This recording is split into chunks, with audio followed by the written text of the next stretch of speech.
लेकिन अगर आपको इसका इस्तेमाल करने का तरीका मालूम नहीं होगा तो ये आपको जो है वो इनफर्टिलिटी की तरफ भी ले जा सकता है, यानी कि बांझपन की तरफ भी ले जा सकता है। अस्सलामुअलैकुम माय यूट्यूब फैमिली, कैसे हैं आप सब लोग। उम्मीद करती हूँ आप सब ठीक ठाक होंगे, खैरियत से होंगे। आज मैं आप लोगों से डिस्कस करूँगी ग्रीन स्टार यानी कि सब सितारा मेडिसिन के हवाले से इसे किस तरह से इस्तेमाल करना है, इसके साइड इफ़ेक्ट्स क्या हैं, क्या नुकसानात हैं इसके, और कौन सी ख़वातीन जो हैं वो इसका इस्तेमाल कर सकती हैं और कौन सी नहीं कर सकती हैं। ग्रीन स्टार मेडिसिन के हवाले से जो है वो आपको जानना बहुत ज़रूरी है, क्योंकि मोस्टली ख़वातीन का जो है वो ये मेडिसिन इस्तेमाल करती हैं। और लेकिन डिटेल में जाने से पहले मेरे चैनल को लाजमी सब्सक्राइब कर लीजिए और वीडियो को लाजमी शेयर किया करें, कमेंट किया करें, ताकि मुझे पता चले कि आपको मेरी वीडियोस कैसी लग रही हैं। अच्छा, सबसे पहले ये कि ग्रीन स्टार मेडिसिन है क्या। एक्चुअली ग्रीन स्टार मेडिसिन जो है ना, ये एमरजेंसी कॉन्ट्रासेप्टिव पिल्स हैं, यानी कि ये हमल को रोकने के लिए, यानी बेबी में जो है ना गैप के लिए इस्तेमाल किया जाता है। ग्रीन स्टार मेडिसिन का काम है कि ये ओव्यूलेशन को रोकता है, यानी कि ओवरीज से जो है वो एग रिलीज़ होने से रोकता है। सही। इसके अलावा इन केस अगर एग जो है वो रिलीज़ हो भी जाए तो ये स्पर्म और एग को ना आपस में मिलने से, यानी फर्टिलाइज़ होने से रोकता है। ये बच्चादानी में जो है वो इम्प्लांट होने से भी रोकता है। आपको उसका इस्तेमाल इस तरह से करना है कि आपने फ़ौरन जो है वो हम बिस्तरी के 24 to 72 आवर्स के अंदर अंदर जो है वो इसका इस्तेमाल करना है। आप चाहें तो हम बिस्तरी के 1-2 घंटे पहले भी आप इसका इस्तेमाल कर सकती हैं, तो इससे भी हमल जो है वो रुक जाएगा।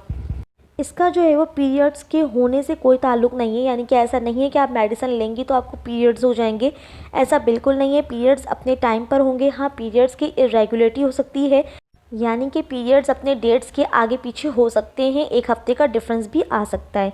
इससे ये बिल्कुल नहीं है कि आप पीरियड्स जो है वो जैसे आप मेडिसिन लें और पीरियड्स हो जाएँ, ऐसा नहीं है। अच्छा, इसके डोज़ में आपने इस तरह से लेना है कि ये मोस्टली डिपेंड करता है ना आपके वेट के ऊपर, यानी कि वज़न के ऊपर, कि आपका वज़न कितना है। अगर आपका वज़न जो है वो 65 से ज़्यादा है, यानी कि 65 70 या 70 से प्लस है, तो फिर आप इसका इस्तेमाल इस तरह से करेंगी कि आपने 2 टैबलेट जो वो एक साथ लेना है। सही, इस तरह करना है। पानी के साथ इस्तेमाल करेंगी आप, ओरली है ये।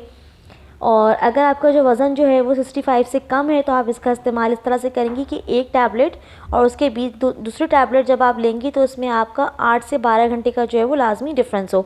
इस तरह आपने इस्तेमाल करना है। 1 महीने में जो है वो 3 से 4 टैबलेट ज़्यादा आपने नहीं लेना है, क्योंकि इससे ये होगा कि आपको फिर इनफर्टिलिटी की शिकायत भी हो सकती है, यानी कि बांझपन की भी शिकायत हो सकती है, जो कि बहुत ज़्यादा कॉमन है और मेजर साइड इफ़ेक्ट्स हैं इसके।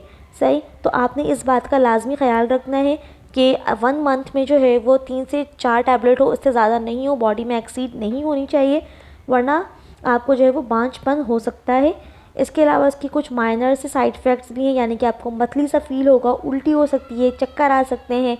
सही। इसके अलावा वो मदर जो ब्रेस्ट फीड करवाती हैं वो इसका इस्तेमाल नहीं करें। ये थी मेरी आज की वीडियो ग्रीन स्टार के हवाले से। उम्मीद है कि आपको ये वीडियो पसंद आई होगी। इसमें अगर कोई भी क्वेरीज़ हो, कोई भी क्वेश्चंस आपको पूछना हो तो आप मुझसे जो है वो कमेंट सेक्शन के ज़रिए पूछ सकती हैं।